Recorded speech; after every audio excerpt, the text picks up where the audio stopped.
Hello guys, welcome back to my YouTube channel Sriya Nellore అమ్మాయి. వచ్చిందండి వయ్యారి. అందరు ఎలా ఉన్నారు? బాగున్నారా? నేనైతే చాలా బాగున్నాను.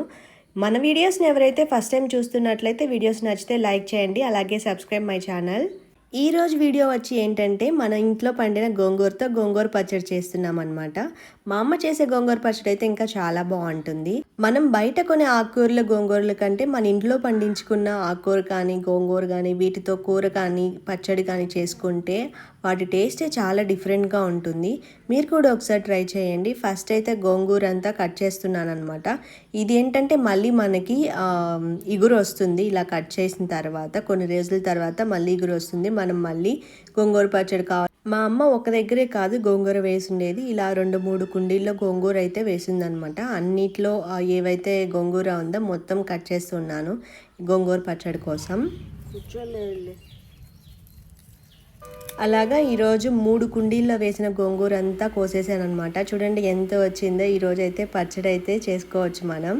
విలేజ్ స్టైల్ గోంగూర పచ్చడి ఎలా చేయాలో ఈ వీడియోలో చూసేసేయండి. విలేజ్ స్టైల్ గోంగూర పచ్చడి ఎలా చేయాలో చూసేసేయండి. ఫస్ట్ గోంగూరని బాగా నీళ్ళతో కడుక్కొని వడారేసుకోవాలన్నమాట. గోంగూర పచ్చడికి కావాల్సిన పదార్థాలు ఎండుమిర్చి, ధనియాలు, ఆవాలు, జీలకర్ర, ఇంగువ ఇవన్నీ తీసుకొని ఒక ప్లేట్లో పక్కన పెట్టుకోవాలి. తర్వాత స్టవ్ ఆన్ చేసుకొని బాండీ పెట్టుకొని బాండీలో కొంచెం ఆయిల్ వేసుకుంటాము. ఆయిల్ వేసుకున్న తర్వాత దీంట్లో ఇంగువ వేసుకొని బాగా వేయించుకున్న తర్వాత దీంట్లోనే మనం ఎండుమిర్చి, ధనియాలు అన్నీ వేసేసుకొని కాసేపు బాగా వేయించుకుంటాము. ఇలా బాగా వేగాక ఇవన్నీ మనం ఒక ప్లేట్లో తీసుకొని పక్కన పెట్టుకుంటాము. తర్వాత అదే బాండిలో మనం గోంగూరను కూడా బాగా ఉడికించుకుంటాము. చూడండి ఆకు ఎంత ఎక్కువ అనిపిస్తుంది, ఇది ఉడికేలోపు చాలా తక్కువ అయిపోతుంది. ఇంత ఆకు అయితే ఉంది కదా, ఉడికినప్పుడు చాలా కొంచెం అయిపోతుంది అనమాట. ఇది రుచికి సరిపడినంత సాల్ట్ కూడా తీసుకుంటాము. మనం చేసేది రోట్లో అనమాట. ఈ రోట్లో చేస్తేనే పచ్చడి అనేది చాలా టేస్ట్గా అనిపిస్తుంది.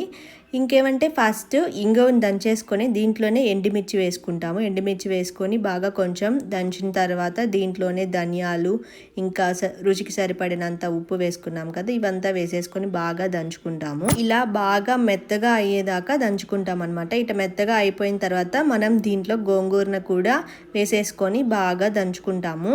వీడియోస్ అయితే చూస్తున్నారు కానీ లైక్ కొట్టడం మర్చిపోతున్నారు. ఖచ్చితంగా వీడియోస్ మీకు నచ్చినట్లయితే లైక్ చేయండి, అలాగే సబ్స్క్రైబ్ కూడా చేసుకోవడం మర్చిపోవద్దు. మనం మిక్సీలో చేసుకునే పచ్చడి కంటే రోట్లో చేసుకున్న పచ్చడి అయితే చాలా బాగుంటుంది. లాస్ట్లో వచ్చేసి ఈ ఆనియన్ కూడా వేసేసుకొని బాగా దంచుకోవాలన్నమాట. ఈ ఆనియన్ వేసిన తర్వాత ఇంకా పచ్చడి చాలా బాగుంటుంది. ఇంకా పచ్చడి అయితే రెడీ అయిపోయింది. దీన్నంతా ఒక బౌల్లోకి వేసుకుంటున్నాం అనమాట. వేడి వేడి అన్నంలో ఈ గోంగూర పచ్చడి వేసుకొని నెయ్యి వేసుకొని తింటే అసలు ఎంత బాగుంటుందంటే అంత బాగుంటుంది. మీరు కూడా ఈ గోంగూర పచ్చడిని ట్రై చేయండి. అలాగే వీడియో నచ్చితే like and subscribe my channel.